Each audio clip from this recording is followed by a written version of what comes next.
There's something inside me that pulls beneath the surface, consuming, confusing.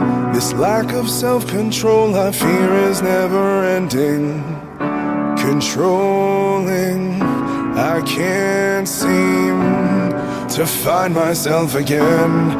My walls are closing in. And I'm convinced that it's just too much pressure to take. And I felt this way before, so insecure, crawling in my skin. These wounds, they will not heal. Fear is how I fall, confusing what is real.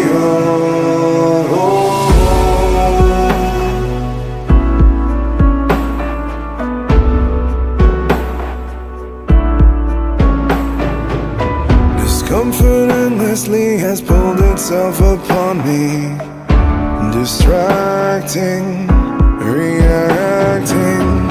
Against my will I stand beside my own reflection. It's haunting how I can't seem to find myself again. My walls are closing in. And I'm convinced that it's just too much pressure to take. I felt this way before, so insane.